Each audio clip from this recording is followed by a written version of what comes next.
Mi esposa y mi mejor amigo planearon robarme la empresa y dejarme en la bancarrota absoluta. No sabían que descubrí su aventura hace 6 meses y que usé ese tiempo para diseñar su ruina financiera. El éxito tiene un precio, pero nunca imaginé que se pagaría con la moneda de la traición más abyecta. A mis 45 años, creía tenerlo todo, una empresa constructora en plena expansión que levanté desde los cimientos, un matrimonio de 15 años con una mujer a la que adoraba y un mejor amigo que era como un hermano para mí. Sin embargo, la lealtad es un concepto que la codicia ajena puede disolver con una facilidad espantosa. Hace 6 meses, un mensaje recibido por error en una pantalla compartida desmanteló mi realidad. Mi esposa y mi socio no solo compartían una cama clandestina, sino que habían diseñado una estrategia legal y financiera meticulosa para despojarme de mis acciones, vaciar mis cuentas personales y dejarme en la calle mediante un divorcio destructivo. Pero cometieron un error de cálculo imperdonable, asumieron que mi nobleza era sinónimo de estupidez. Durante medio año, respiré el mismo aire que ellos, cené en la misma mesa y firmé documentos sabiendo exactamente qué pretendían. Esta es la crónica de cómo utilicé su propia codicia para construir una trampa legal perfecta que los dejó sin empresa, sin dinero y sin el futuro que pretendían robarme. Antes de continuar este relato, nos gustaría saber desde dónde nos están viendo el día de hoy y qué hora es ahí. Si algo de esta historia resuena contigo, haz clic en el botón de me gusta y suscríbete para que te enteres cada vez que subamos un video nuevo. Es gratis y nos ayudas a motivarnos para subir una nueva historia cada día. El segundero del reloj de mi despacho avanzaba con una regularidad que esa tarde me pareció casi insultante. Eran las 4 de la tarde de un martes de otoño, y la luz grisácea de la ciudad se filtraba por los grandes ventanales de Díaz Estructuras, la empresa constructora que me había costado 20 años de noches sin dormir, negociaciones al límite y auditorías minuciosas. En la sala de juntas, el ambiente estaba cargado con el olor habitual a café recalentado y planos recién impresos. Frente a mí, sentado al otro lado de la mesa de roble, estaba Esteban, mi socio director y el hombre a quien consideraba mi mejor amigo desde los días de la universidad. Compartíamos todo, el capital de la firma, los secretos del mercado y los domingos de asado en mi casa de campo. Esteban estaba exponiendo los gráficos de proyección para la licitación del nuevo complejo residencial en la zona norte, utilizando el proyector de la sala conectado directamente a su computadora portátil. Su voz era la misma de siempre, segura, profesional, cargada de esa simpatía natural que lo convertía en el negociador perfecto de la compañía. Mientras él señalaba los márgenes de ganancia con un puntero láser, su pantalla reflejó una notificación emergente de una aplicación de mensajería privada que había olvidado cerrar. El mensaje apareció en el cuadrante superior derecho de la proyección masiva sobre la pared blanca. El remitente no guardaba un nombre, sino un emoticón de una estructura geométrica. El texto decía con una claridad quirúrgica: Esteban, el abogado me confirma que si traspasamos los fondos de la cuenta de contingencia a la fiduciaria de tu hermano este mes, la auditoría del divorcio no podrá rastrearlos. Ya casi lo tenemos sin nada. Nos vemos a las 8 en el lugar de siempre. Te amo. La tipografía de la aplicación era pequeña, pero en la proyección de 3 metros de ancho se volvió un epitafio gigantesco. Me quedé helado, con el bolígrafo suspendido a milímetros del papel de mi libreta de anotaciones. Reconocí la redacción de inmediato.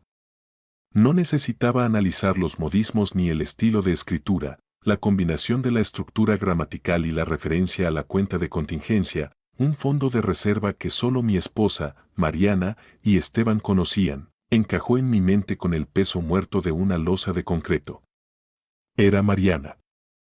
Mi esposa desde hacía 15 años, la mujer con la que compartía mi hogar, mis proyectos de vida y el patrimonio que tanto nos había costado consolidar.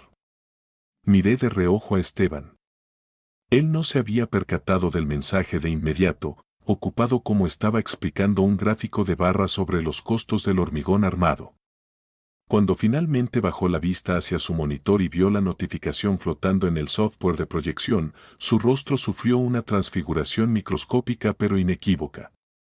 El color se le evaporó de las mejillas en una fracción de segundo y sus dedos se crisparon sobre el teclado, cerrando la aplicación de un solo golpe. Carraspeó, acomodándose el cuello de la camisa con un gesto rígido que pretendía ser casual. Bueno, ese era un mensaje sobre un tema de logística externo, dijo, forzando una sonrisa que no llegó a sus ojos. Como te decía, los costos de los materiales nos permiten un margen del 12%. Lo observé fijamente. En ese preciso instante, algo cambió de forma irreversible dentro de mí. A mis 45 años, he gestionado crisis financieras, huelgas de construcción y quiebras de proveedores, y si algo me ha enseñado este negocio es que la ira es el peor enemigo de la estrategia. Si en ese momento me levantaba, le cruzaba el rostro de un golpe o empezaba a gritar reclamando la traición, les estaría dando la ventaja de la anticipación. Romperían los discos duros, moverían los fondos que ya estaban desviando y se consolidarían detrás de un muro de abogados antes de que yo pudiera entender la dimensión real del desfalco que estaban planificando. Me parece perfecto el margen, Esteban, respondí. Mi voz sonó extrañamente calmada, desprovista de cualquier matiz de alteración, modulada por una frialdad que ni yo mismo sabía que poseía. De hecho, estoy un poco cansado. Dejemos los detalles de la licitación para mañana. Tengo que pasar por el banco antes de que cierren para revisar unos temas menores de las cuentas corrientes de la casa. Esteban asintió con un alivio tan evidente que me resultó patético. Recogió sus cosas con prisa, repitiendo que era una buena idea descansar y que el proyecto saldría adelante sin inconvenientes. Salí de la sala de juntas con pasos lentos y medidos. Al cruzar el pasillo hacia mi despacho privado, cerré la puerta con suavidad y pasé el pestillo. Me senté detrás de mi escritorio de metal, apoyé los codos sobre la superficie y entrelacé los dedos. No lloré. No sentí el dolor de la puñalada en la espalda, al menos no todavía. Lo que me inundó las venas fue una claridad helada, una lucidez técnica absoluta. Mariana y Esteban no solo estaban teniendo una aventura a mis espaldas, estaban usando la estructura de mi propia empresa constructora para vaciar mi patrimonio y dejarme en la calle mediante un esquema de fraude corporativo. Pero cometieron un error táctico monumental, me enteré antes de que dieran el golpe final, y ahora el tiempo corría a mi favor. Salí de la oficina pasadas las 5 de la tarde, evitando de manera deliberada cualquier interacción con el personal administrativo o con Esteban, quien se había recluido en su despacho privado. No conduje hacia mi casa, el solo pensamiento de cruzar la puerta de la residencia familiar, mirar a Mariana a los ojos y fingir que todo seguía igual me provocaba una náusea física que debía reprimir a toda costa. Manejé en dirección al centro financiero, deteniendo el coche frente a un edificio antiguo de oficinas con fachada de mármol gris. Ahí se encontraba el estudio de Arturo, mi abogado de confianza desde hacía más de 20 años y el único hombre que conocía la contabilidad de Díaz Estructuras de manera tan minuciosa como yo. Arturo me recibió en su despacho privado, un espacio inundado por el olor a libros de derecho encuadernados en cuero y café recién filtrado. Al verme la expresión del rostro, cerró la carpeta que estaba revisando y me hizo una seña para que tomara asiento en uno de los sillones de cuero frente a su escritorio de roble. «Estás pálido, Carlos», dijo, quitándose las gafas de lectura y observándome con genuina preocupación. «¿Qué pasó? ¿Tuvimos algún problema con la inspección del municipio en la obra de la zona norte?» «Ojalá fuera eso, Arturo», respondí, apoyando los brazos sobre los costados del sillón para estabilizar el leve temblor de mis manos. Esteban y Mariana están teniendo una aventura. Y no solo eso, acabo de descubrir que están diseñando una estrategia legal y financiera para despojarme de mis acciones de la constructora, vaciar el fondo de contingencia y dejarme en la quiebra absoluta mediante un divorcio que planean presentar en los próximos meses. Le relaté de manera cronológica el episodio de la pantalla compartida en la sala de juntas, detallando el texto del mensaje emergente y la reacción de Esteban al verse descubierto de forma involuntaria. Arturo escuchó todo el relato sin interrumpirme una sola vez, manteniendo la vista fija en un punto de su escritorio mientras unía las yemas de sus dedos en un gesto de concentración absoluta. Cuando terminé de hablar, el silencio en el despacho se volvió denso, casi sólido. Es una maniobra clásica de vaciamiento doméstico y corporativo, Carlos, analizó Arturo con una voz pausada, desprovista de cualquier carga emocional. Si Esteban tiene acceso a la cuenta de contingencia como socio codirector y Mariana tiene la firma autorizada en las cuentas gananciales de la casa, pueden triangular capitales de manera sostenida hacia esa fiduciaria externa que mencionaba el mensaje. Para cuando ellos presentaran la demanda de divorcio, tu empresa sería un cascarón vacío y tus cuentas personales estarían en cero, imposibilitando cualquier reclamo de compensación real porque los activos ya habrían desaparecido del mapa legal. ¿Qué hacemos entonces?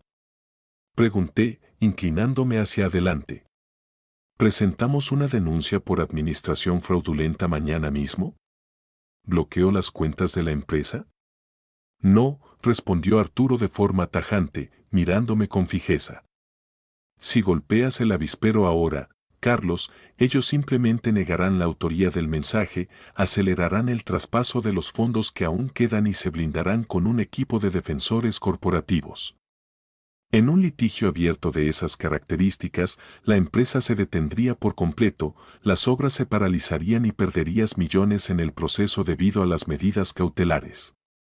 Si queremos salvar el patrimonio de toda tu vida, tenemos que jugar el juego de ellos, pero con nuestras propias reglas. Necesitamos tiempo. ¿Cuánto estimas que les falta para dar el golpe final? El mensaje decía, este mes, recordé, apretando los dientes. Hablaban de traspasar los fondos de la cuenta de contingencia antes de la auditoría del divorcio. Perfecto. Entonces tenemos exactamente 30 días para diseñar una contraestrategia en la sombra, dictaminó Arturo, abriendo un cajón de su escritorio para extraer una libreta en blanco. Lo primero que haremos será contratar a un perito informático forense de mi absoluta confianza para que rastree los servidores de la empresa y obtenga copias certificadas de cada movimiento que Esteban haya realizado en la cuenta de contingencia sin tu firma. Lo segundo es que tú, en tu casa y en la oficina, vas a actuar como si no supieras absolutamente nada. Vas a seguir siendo el esposo abnegado y el socio confiado. Cada documento que Esteban te pida firmar este mes pasará primero por mis manos bajo la mesa. Vamos a crear una estructura paralela para desviar esos mismos activos de regreso a un fideicomiso ciego e inembargable que registraré a nombre de una corporación extranjera de la cual tú eres el único beneficiario oculto. Escuché las instrucciones de Arturo mientras la frialdad que me había inundado en la oficina terminaba de asentarse en mi mente. La idea de regresar a casa, sentarme a cenar con Mariana y fingir ignorancia durante 4 semanas me parecía una tortura psicológica insoportable, pero era el precio que debía pagar para no perder el esfuerzo de 20 años de trabajo. Vas a tener que ser de hielo, Carlos, me advirtió Arturo antes de que me levantara del sillón. Si Mariana nota un solo cambio en tu rutina, una mirada de desconfianza o una alteración en tu tono de voz, todo este plan se vendrá abajo. Ellos creen que eres predecible y noble. Usemos esa arrogancia en su contra. Dejemos que piensen que están ganando la partida hasta el último segundo. Asentí con la cabeza, estreché la mano de mi abogado y salí del edificio hacia la noche que ya cubría la ciudad. Subí al coche, encendí el motor y me quedé unos minutos contemplando el tráfico de la avenida a través del parabrisas. El hombre que había entrado a la oficina de Esteban esa tarde, el tipo confiado y bondadoso que creía en la lealtad familiar, ya no existía. En su lugar quedaba un estratega que estaba a punto de iniciar la demolición controlada de la mentira en la que había vivido. El trayecto hacia los suburbios se me hizo eterno. Cuando el coche cruzó el portón automático de nuestra residencia, la fachada de estilo racionalista, iluminada de manera impecable, me pareció por primera vez una escenografía de teatro barata. Apagué el motor y me quedé unos instantes en el habitáculo, respirando hondo, repitiendo mentalmente las palabras de Arturo, sé de hielo, Carlos. Guardé mi teléfono en el bolsillo interior de la chaqueta y atravesé el umbral con la llave en mano, forzando la armadura de mi rutina diaria. Mariana estaba en la cocina integrada, sirviendo 2 copas de vino tinto sobre la isla de mármol. Vestía ropa cómoda y mantenía una sonrisa suave, esa misma expresión con la que me había recibido durante los últimos 15 años y que ahora me resultaba repulsiva por la frialdad que ocultaba. En la mesa ya esperaba una ensalada mediterránea y una fuente con pasta fresca. «Hola, mi amor», dijo, acercándose para darme un beso breve en la mejilla, un contacto que me erizó la piel pero que logré tolerar sin alterar un solo músculo. «Te noté un poco ausente en el mensaje que me mandaste al mediodía. ¿Mucho trabajo en la constructora?» «El ritmo de la licitación de la zona norte nos tiene de cabeza, Mariana», respondí, colgando mi saco en el perchero del recibidor con movimientos lentos y calculados. Esteban está ajustando los números de los proveedores de hormigón y pasamos toda la tarde discutiendo las proyecciones financieras en la sala de juntas. Me dejó exhausto. Tomé la copa de vino que me ofrecía, cuidando de que mis dedos no temblaran al rozar los suyos. Nos sentamos a cenar bajo la luz cálida de las lámparas colgantes, manteniendo la dinámica de pareja habitual. Durante los siguientes 40 minutos, la observé con un detenimiento clínico que nunca antes había aplicado. Escuché su relato sobre el diseño del jardín trasero y sus planes para cambiar los tapizados de las sillas del comedor principal. Mientras hablaba con entusiasmo de renovar la casa, mi mente procesaba el dato con crudeza. Me estaba hablando de remodelar una propiedad que, según el mensaje de la pantalla, planeaba quitarme en un mes junto con el resto de mis activos. Esteban me comentó la semana pasada que la cuenta de contingencia de la empresa ha tenido muy buen rendimiento este trimestre, soltó ella de manera casual, llevando un bocado a la boca sin perder la naturalidad. Me decía que tal vez sería una buena idea diversificar una parte de esos fondos en algún fideicomiso de desarrollo inmobiliario externo, algo que nos dé más seguridad frente a las fluctuaciones del mercado. ¿Tú qué piensas? La pregunta cayó sobre la mesa con la precisión de una sonda militar. Estaban tanteando el terreno, querían ver si yo pondría objeciones legales o administrativas cuando Esteban iniciara el movimiento de capitales hacia la fiduciaria de su hermano. Si mostraba la menor sospecha o me negaba de forma tajante, forzaría a mi socio a buscar otra vía de escape menos directa y arruinaría el rastro que el perito forense de Arturo necesitaba recolectar. La verdad es que Esteban tiene un olfato excelente para las inversiones de cobertura, respondí, dándole un sorbo al vino y sosteniéndole la mirada con absoluta serenidad. Le comenté hoy mismo que confío plenamente en sus márgenes de logística. Si él considera que mover una parte de la contingencia a una fiduciaria externa es lo más seguro para blindar el capital de la firma, tiene mi luz verde. De hecho, mañana voy a firmarle los poderes de administración general que me pidió para que pueda apurar los trámites sin depender de mi agenda en las obras. Los ojos de Mariana brillaron con una chispa de triunfo microscópica, un alivio que intentó enmascarar de inmediato con un gesto de asentimiento comprensivo. «Me parece muy maduro de tu parte, Carlos», comentó, estirando la mano sobre la mesa para acariciar mi muñeca con una ternura ensayada. «A veces trabajas tanto que olvidas proteger lo que ya has construido. Es bueno que te apoyes en Esteban, para eso son los mejores amigos». «Sí», dije, retirando mi mano de manera sutil para tomar la servilleta. «Para eso están». Esa noche me acosté a su lado en la cama matrimonial, manteniendo la distancia física bajo la excusa del cansancio extremo. Mientras ella dormía profundamente a unos centímetros de mí, yo permanecía con los ojos abiertos en la penumbra, contemplando el techo de la habitación. La traición ya no me causaba una opresión en el pecho, se había transformado en combustible. Había superado la primera prueba de simulación absoluta. Mariana creía que seguía bajo los efectos de su anestesia sentimental, convencida de que su marido bonachón les estaba entregando las llaves del cofre por iniciativa propia. No sabían que la firma que pondría al día siguiente en la oficina ya había sido modificada en el laboratorio legal de Arturo. El miércoles por la mañana, la oficina de Díaz Estructuras mantenía su habitual coreografía corporativa. Los teléfonos sonaban en el área comercial, los ingenieros revisaban planos de cimentación y el olor a café inundaba el pasillo central. Entré a mi despacho a las 8 en punto y, apenas 10 minutos después, Esteban golpeó la madera de la puerta.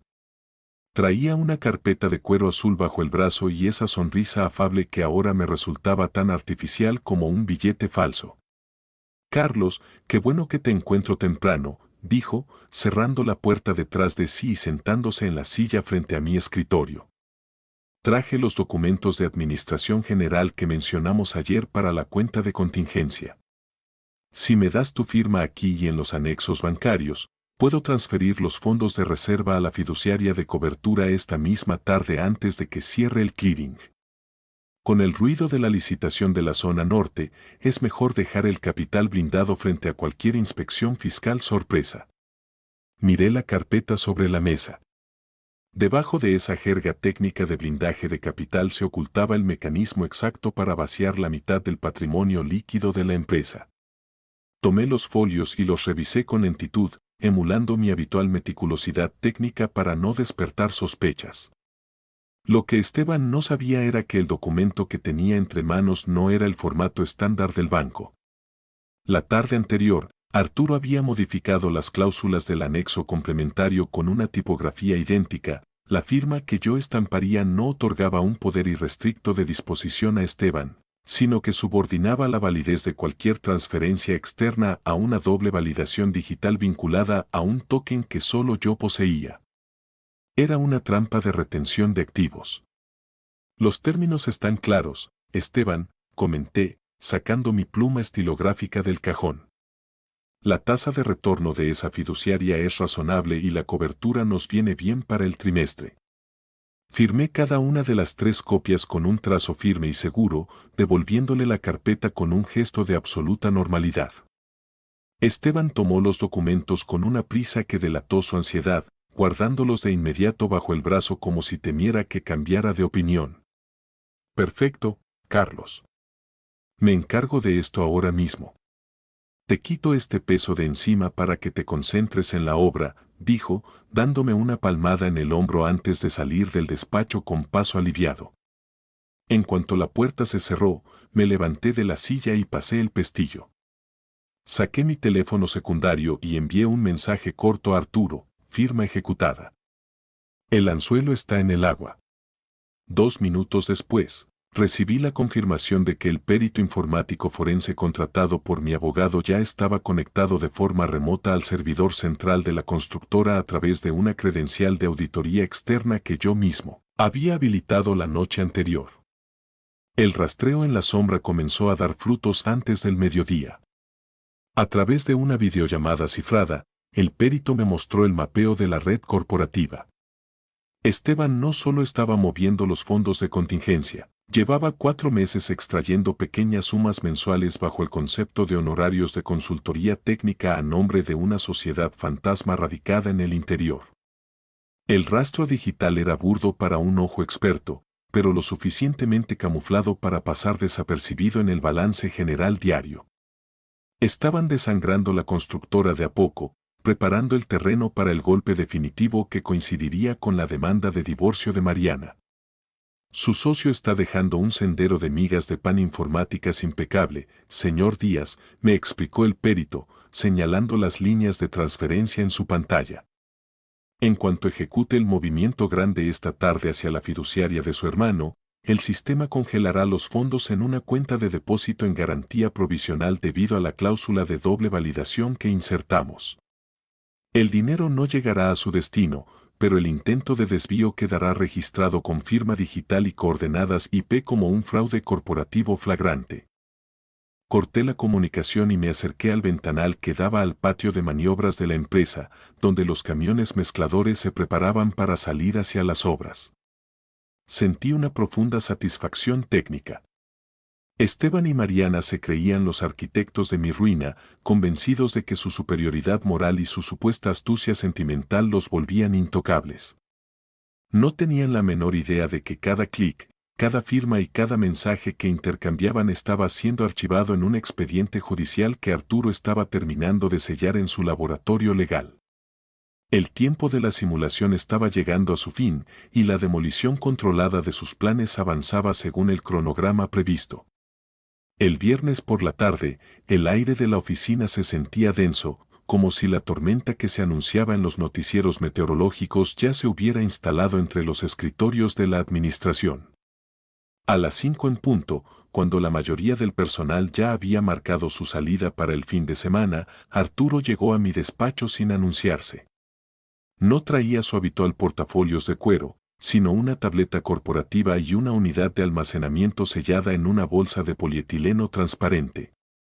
Su rostro, surcado por las líneas de una jornada extenuante, reflejaba esa gravedad técnica que solo aparece cuando los números y la ley coinciden en un veredicto definitivo.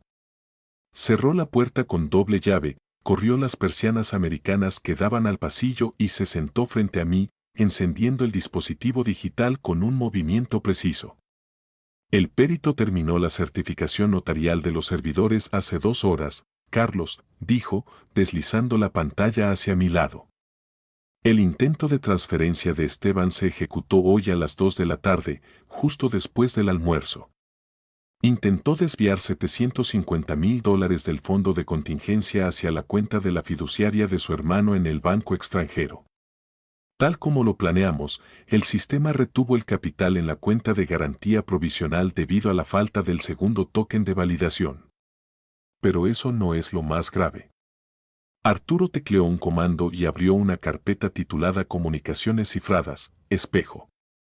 El perito informático no solo había rastreado las transferencias bancarias, había logrado recuperar el historial de la aplicación de mensajería que Esteban utilizaba desde la computadora de la empresa conectada a la red Wi-Fi corporativa. Al amparo de la política de uso de activos de la firma, todo lo transmitido por esa red era propiedad de la compañía y perfectamente legal como prueba de auditoría. Ahí estaba toda mi vida de los últimos 12 meses, reducida a líneas de texto con marcas de tiempo impecables.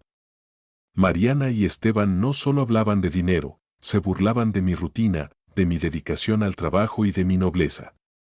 Sigue convencido de que estás estresado por las obras, le escribía Mariana a Esteban un jueves por la noche, mientras yo pasaba la madrugada en la construcción del viaducto supervisando el colado del concreto. Déjalo que se rompa la espalda un par de meses más. El abogado dice que la demanda de divorcio por incompatibilidad de caracteres está lista. Cuando se entere de que la empresa ya no tiene liquidez, no le van a quedar ganas de pelear la casa de campo. Nos vamos a quedar con todo, mi amor. Leí cada palabra con el pulso perfectamente estable. La punzada de dolor que había temido durante semanas no llegó, en su lugar, experimenté una liberación absoluta, la confirmación de que los seres humanos con los que compartía mi existencia eran meros parásitos corporativos que necesitaban ser extirpados con la máxima rigurosidad legal. La arquitectura de su engaño era perfecta en su malicia, pero miserable en su comprensión de los sistemas de seguridad.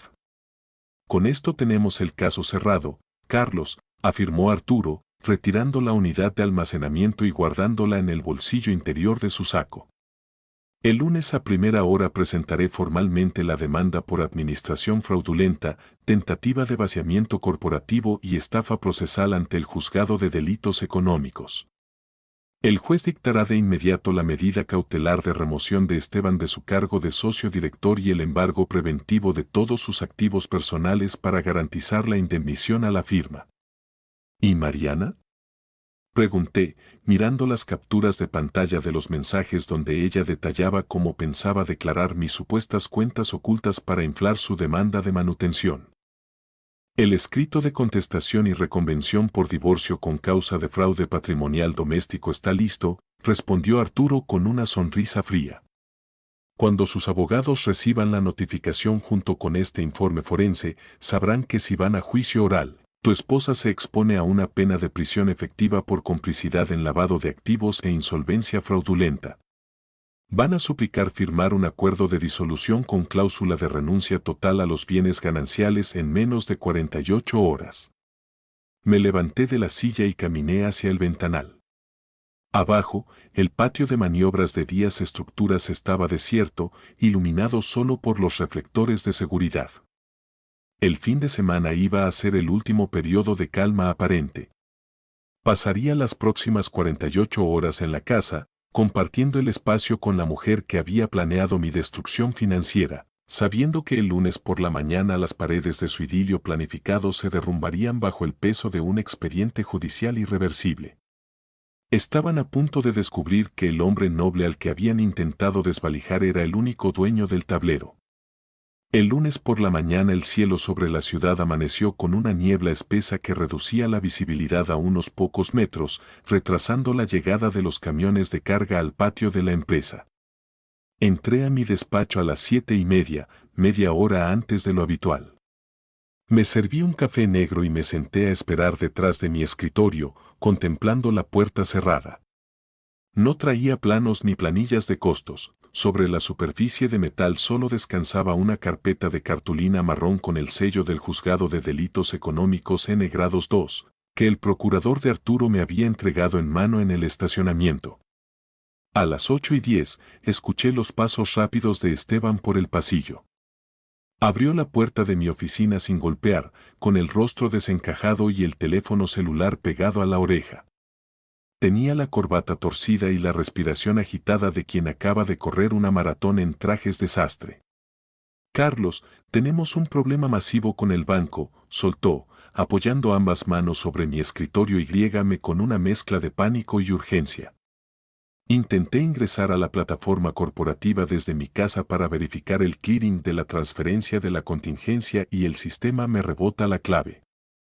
Llamé al oficial de cuentas y me dice que la firma está bajo un proceso de auditoría preventiva de cumplimiento por orden judicial. ¿Tú sabes algo de esto? ¿Firmaste algún otro documento el viernes? Permanecí inmóvil, sosteniéndole la mirada con una parsimonia que pareció descolocarlo por completo. Le di un sorbo pausado a mi café, dejé la taza sobre el posavasos de cuero y señalé con un leve gesto de la barbilla la carpeta marrón que estaba frente a él. No firmé nada el viernes, Esteban, respondí, y mi voz sonó con la misma vibración monótona de un motor en ralentí. Pero tú sí firmaste un intento de desvío de $750,000 a las 2 de la tarde del jueves hacia la fiduciaria de tu hermano. Abre la carpeta. Esteban parpadeó, confundido por mi tono desprovisto de sorpresa. Con las manos trémulas, abrió el legajo judicial.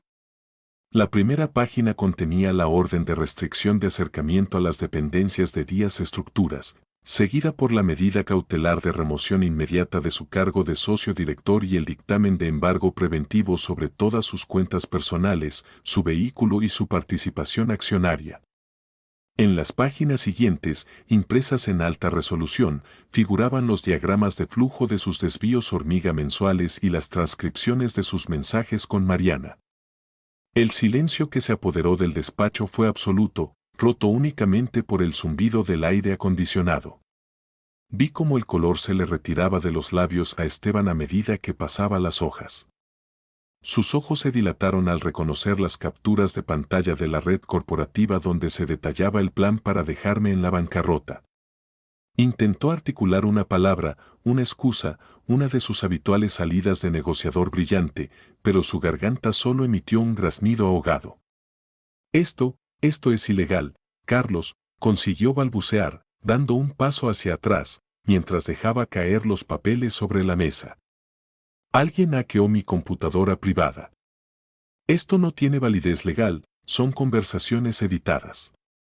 Todo lo que está en ese expediente fue certificado ante un escribano público y extraído de los servidores propiedad de esta compañía, utilizando las políticas de auditoría interna que tú mismo aprobaste hace 3 años. Esteban, le recordé, reclinándome en mi sillón y entrelazando los dedos.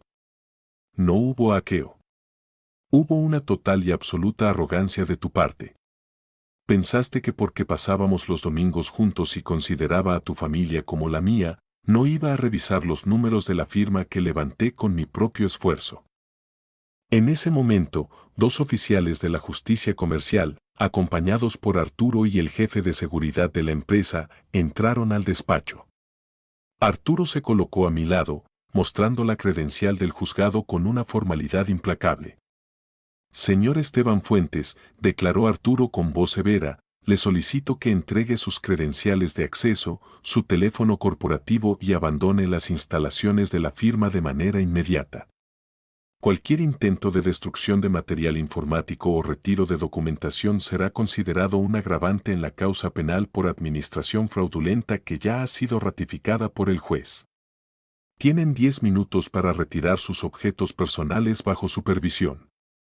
Esteban miró a los oficiales, luego a Arturo y finalmente me miró a mí, buscando un resquicio de la antigua lealtad, un rastro del amigo que durante 20 años lo había respaldado en cada crisis.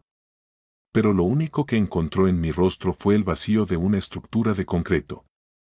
Sin decir una sola palabra, se quitó el cordón de la credencial del cuello, lo dejó sobre el escritorio junto a su teléfono y caminó hacia la salida escoltado por el personal de seguridad. Me quedé solo en el despacho, contemplando la carpeta marrón abierta. El primer pilar de la mentira se había venido abajo en 10 minutos, ahora tocaba regresar a casa para el acto final. El regreso a la residencia suburbana esa tarde de lunes se dio bajo una llovizna constante que lavaba el asfalto. Conducía con la misma precisión técnica con la que un perito traza las líneas de un informe de colisión. El operativo en la oficina había salido exactamente según el cronograma de Arturo y el primer pilar de la traición ya estaba fuera del juego. Al estacionar el coche frente al garaje, apagué el motor y contemplé las ventanas iluminadas de la planta alta. Mariana estaba adentro, probablemente esperando la llamada de Esteban para confirmar que el dinero ya descansaba seguro en la fiduciaria externa. Entré a la casa sin prisa. Dejé mi maletín sobre la consola del vestíbulo y caminé hacia la sala principal. Mariana estaba sentada en el sofá de cuero con su tableta en las manos, revisando unos catálogos de hotelería para lo que ella creía que serían sus próximas vacaciones de soltera con el capital robado. Al verme entrar, levantó la vista con esa sonrisa estudiada que durante 15 años consideré un refugio. «Hola, Carlos. Qué temprano regresaste hoy», dijo, dejando el dispositivo sobre la mesa de centro. Esteban no me atendió el teléfono en toda la tarde. Me quedé un poco preocupada por el tema de los cierres bancarios que mencionaste la semana pasada. ¿Salió todo bien con la diversificación del fondo de contingencia? Me paré frente a ella, a 2 metros de distancia, manteniendo los brazos cruzados. Mi postura era un muro de piedra seca. No traía gritos, ni reclamos, ni escenas de celos retardadas, solo saqué un sobre de papel madera que contenía la copia de la demanda de divorcio por fraude patrimonial y las transcripciones de sus mensajes certificados. Lo dejé caer sobre la mesa de centro, justo al lado de su copa de vino. No hubo diversificación, Mariana, respondí. Mi voz sonó limpia, desprovista de vibración o matiz emocional. Esteban fue removido de la empresa esta mañana por una orden judicial y sus activos personales están bajo embargo preventivo por administración fraudulenta. Y ese sobre que tienes ahí es la notificación de nuestro proceso de divorcio con causa penal por insolvencia fraudulenta y complicidad en lavado de activos. Mariana parpadeó repetidamente, con una expresión de desconcierto que se transformó en una mueca de fastidio defensivo. Soltó una risa corta, forzada, intentando sostener la máscara de la superioridad moral. ¿De qué estás hablando, Carlos? ¿Te volviste loco por el estrés de la licitación? ¿Qué clase de broma de mal gusto es esta? Abre el sobre, Mariana, la interrumpí, bajando el tono de mi voz un octavo, obligándola a percibir el frío de la realidad. Ella estiró los dedos con desconfianza y rasgó el papel. A medida que sus ojos recorrían las primeras páginas firmadas por el juez y se topaban con las capturas de pantalla de sus propias comunicaciones donde planeaba dejarme en la quiebra absoluta, su rostro sufrió una metamorfosis total. La altanería se le evaporó de golpe, la piel se le tornó de un gris ceniza y el labio inferior comenzó a temblarle de manera descontrolada. Pasaba las hojas con una prisa desesperada, reconociendo el sendero digital que el perito de Arturo había recolectado durante los últimos 6 meses. Carlos, esto es una invasión a mi privacidad, alcanzó a decir, levantándose del sofá con las piernas trémulas, intentando armar un discurso de culpabilidad compartida. tú nos descuidaste. Pasabas el día entero metido en las obras, obsesionado con tu empresa, dejándome sola en esta casa semanas completas. Esteban fue el único que estuvo aquí para escucharme. No confundas la carencia afectiva con el diseño de un desfalco corporativo, Mariana, la corté de inmediato, sosteniéndole la mirada con unos ojos secos y distantes. Si te hubieras enamorado de Esteban y me hubieras pedido el divorcio hace 6 meses, habríamos dividido los bienes gananciales según la ley y cada uno habría seguido su camino. Pero ustedes no querían la libertad, querían la infraestructura de mi vida. Querían vaciar el fondo que garantiza los sueldos de mis ingenieros, robar mis acciones y usar los recursos de mi constructora para financiar su nuevo idilio. Esa no es una crisis matrimonial, es una estafa procesal y la ley la castiga con prisión efectiva. Mariana se derrumbó de rodillas sobre la alfombra, cubriéndose el rostro con las manos, rompiendo en un llanto ruidoso que ya no me generaba la menor compasión. El llanto no era de arrepentimiento, era el pánico del estafador que se da cuenta de que la puerta de escape está sellada por dentro. Tus abogados recibirán la notificación mañana a primera hora, sentencié, tomando mi abrigo de la consola. Arturo tiene listo el acuerdo de disolución con cláusula de renuncia total a los bienes gananciales y a la compensación económica. Si firmas antes del miércoles, retiraré los cargos penales por complicidad en lavado de activos y te ahorraré el juicio oral. Si decides pelear, el informe forense irá directo a la Fiscalía General. Tienes 24 horas para empacar tus pertenencias personales y abandonar esta propiedad. La casa se queda conmigo. No esperé a escuchar sus súplicas ni sus justificaciones tardías. Di media vuelta, crucé el umbral de la puerta principal y salí a la noche lluviosa. Mientras el portón automático se cerraba detrás de mi coche, sentí que el aire que respiraba volvía a ser puro. La mentira que había sostenido mi realidad durante 15 años se había disuelto bajo el peso de las pruebas y el tablero de mi vida volvía a estar completamente limpio. El miércoles por la tarde, el despacho de Arturo se convirtió en el escenario donde se firmó el acta de defunción de la mentira que había gobernado mi vida. Mariana llegó acompañada por un abogado de su compañía de seguros, un hombre de ademanes parcos que apenas se atrevió a levantar la vista del escritorio. El rostro de mi ahora ex esposa reflejaba el desgaste de 48 horas de aislamiento y llamadas sin responder. Ya no quedaba ni un rastro de la mujer altiva que planeaba mi quiebra en los cafés de la zona norte. La sesión duró menos de 20 minutos. El defensor de Mariana, tras revisar el dictamen del perito informático forense y la contundencia de las pruebas por estafa procesal, le había dado la única recomendación lógica posible: firmar la renuncia absoluta a los bienes gananciales a cambio de retirar la denuncia penal por complicidad en lavado de activos. Con una mano trémula, Mariana estampó su firma en las 3 copias del acuerdo, entregándome las llaves de la residencia familiar y renunciando a cualquier derecho sobre las acciones de Díaz Estructuras. Salió de la oficina sin mirarme, arrastrando los pies como si el peso de su propia codicia finalmente le hubiera quebrado la espalda. Al día siguiente, tomé el control total de la constructora. Convocó a una reunión extraordinaria con todo el personal administrativo, los ingenieros de obra y los asesores financieros de la firma. Sentado en la cabecera de la mesa de roble de la sala de juntas, el mismo lugar donde 6 meses atrás una notificación en la pantalla lo había cambiado todo, expuse la reestructuración de la compañía. A partir de hoy, la dirección general de la firma queda bajo mi titularidad exclusiva, anuncié, manteniendo una voz firme que eliminó de inmediato cualquier rumor de pasillo. El señor Esteban Fuentes ha sido desvinculado de manera definitiva debido a una auditoría interna de cumplimiento regulatorio. Los fondos de la cuenta de contingencia están completamente a salvo y las obras de la zona norte seguirán su cronograma sin la menor alteración presupuestaria. Esta empresa se levantó con esfuerzo y transparencia, y esas seguirán siendo las únicas leyes de esta casa. El aplauso de los ingenieros y la tranquilidad que vi en los rostros de mis empleados me confirmaron que la estrategia en la sombra había valido cada segundo de simulación. Si hubiera actuado de forma impulsiva aquella tarde de otoño, la empresa hoy estaría paralizada por medidas cautelares, los sueldos congelados y la reputación de toda mi vida arrastrada por los tribunales comerciales. El silencio y el método habían salvado el trabajo de 100 familias. Esa noche regresé a la casa de los suburbios. El espacio se sentía enorme, vacío de las pertenencias de Mariana, pero inundado por una ligereza que no experimentaba desde mis 30 años.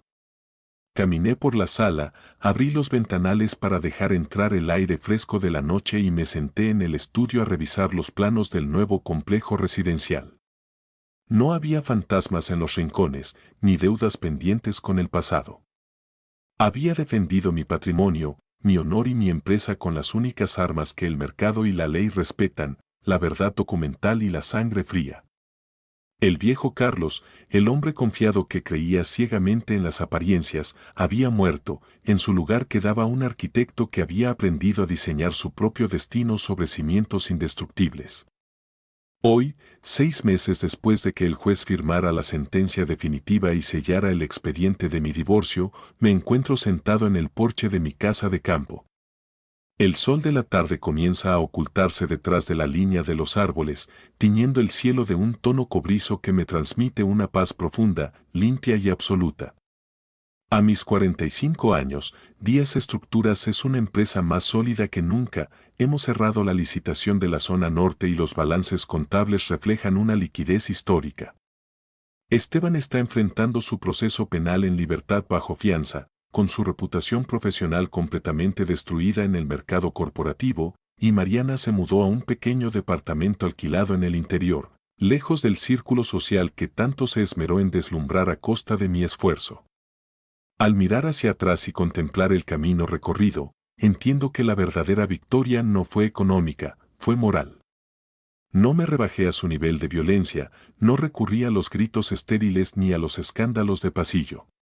Respondí a la traición más abyecta con la sofisticación de la ley y el peso inalterable de los datos fríos.